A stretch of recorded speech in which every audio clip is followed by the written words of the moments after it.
Zimbabwe പരമ്പരയിൽ സഞ്ജു മികച്ച കളി കാഴ്ചവെച്ചു. എന്നാൽ ശ്രീലങ്കൻ ടി20യിൽ സഞ്ജുവിന് തിളങ്ങാൻ സാധിച്ചില്ല. സഞ്ജു അടുപ്പിച്ച് 2 ഡക്ക് നേടി. അതുകൊണ്ട് സഞ്ജുവിന് ഇനി അവസരം കിട്ടില്ലെന്നാണ് എല്ലാവരും കരുതിയത്. എന്നാൽ ഇപ്പോൾ ഗൗതം ഗംഭീർ സഞ്ജുവിനെ വീണ്ടും അവസരം കൊടുത്തിരിക്കുകയാണ്.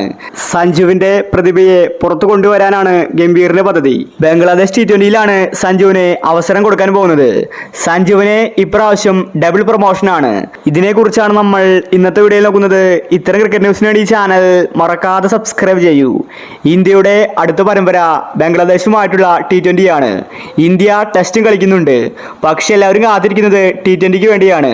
ടി20യിൽ ആർക്കൊക്കെ അവസരം കിട്ടുമെന്നാണ് എല്ലാവരും ഉറ്റുനോക്കുന്നത്. ഇപ്പോഴിതാ സഞ്ജു, അഭിഷേക് ശർമ്മ, ഋതുരാജ് ഗെയ്ക്വാദ് ഇവർക്ക് വീണ്ടും അവസരം കിട്ടുമെന്ന റിപ്പോർട്ടാണ് വന്നിരിക്കുന്നത്. സഞ്ജുവിനെ ഇന്ത്യയുടെ കീപ്പറായിട്ടല്ല ഇപ്രാവശ്യം പരിഗണിക്കാൻ പോകുന്നത്. പകരം സഞ്ജു ഓപ്പണിംഗിലായിരിക്കും കളിക്കാൻ പോകുന്നത്. സഞ്ജുവും അഭിഷേക് ശർമ്മയും കൂടി ബംഗ്ലാദേശ് ടി20യിൽ ഓപ്പൺ ചെയ്തേക്കുമെന്ന റിപ്പോർട്ടാണ് പുറത്തു വരുന്നത്.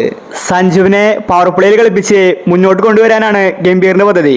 പവർ പ്ലേയിൽ സഞ്ജു ഇറങ്ങിയാൽ സഞ്ജു മികച്ച റൺസ് സ്കോർ ചെയ്യും. സഞ്ജുവിന് ഏറ്റവും ഇഷ്ടം ഓപ്പണിംഗ് കളിക്കാനാണ്. എന്നാൽ ഇതുവരെ സഞ്ജുവിനെ അങ്ങനെ ഇറക്കാറില്ല. അതുമാത്രമല്ല, രോഹിത് ശർമ്മയും കോഹ്ലിയും ടി20യിൽ നിന്ന് വിരമിച്ചു. അതുകൊണ്ട് യുവതാരങ്ങൾക്കാണ് അവസരങ്ങൾ കിട്ടുന്നത്. സഞ്ജു മാത്രമല്ല, സൂര്യകുമാർ, ശുഭ്മാൻ ഗില്ല്, ഋതുരാജ് തുടങ്ങിയ താരങ്ങളും ടി20യിൽ ഉണ്ടായിരിക്കും. പാണ്ഡ്യ ഉണ്ടാവില്ലെന്ന റിപ്പോർട്ടാണ് വന്നിരിക്കുന്നത്. അതുപോലെ തന്നെ ഋഷഭ് പന്തും ഉണ്ടായിരിക്കും. സഞ്ജുവും ഋഷഭ് പന്തുമായിരിക്കും കീപ്പർമാരായിട്ട് ഉണ്ടായിരിക്കുക. പക്ഷേ രണ്ടുപേരും പ്ലേയിങ് 11ൽ കളിക്കും. ഇന്ത്യയുടെ മെയിൻ കീപ്പറായിട്ട് പന്ത് കളിക്കും. സഞ്ജുവിനെ ബാറ്റ്സ്മാൻ എന്ന രീതിയിലാണ് ടീമിലേക്ക് എടുക്കാൻ പോകുന്നത്. റിയാൻ പരാഗ്, റിങ്കു സിംഗും ടീമിലുണ്ടായിരിക്കും. മൊത്തത്തിൽ ഇന്ത്യൻ ടീമിൽ മാറ്റങ്ങൾ കൊണ്ടുവരികയാണ് ഗൗതം ഗംഭീർ. ബംഗ്ലാദേശ് ചെറിയൊരു ടീമല്ല, അവരിലും മികച്ച കളിക്കാരുണ്ട്. അതുകൊണ്ട് ശരിക്ക് കളിച്ചില്ലെങ്കിൽ ഇന്ത്യക്ക് പണി കിട്ടും.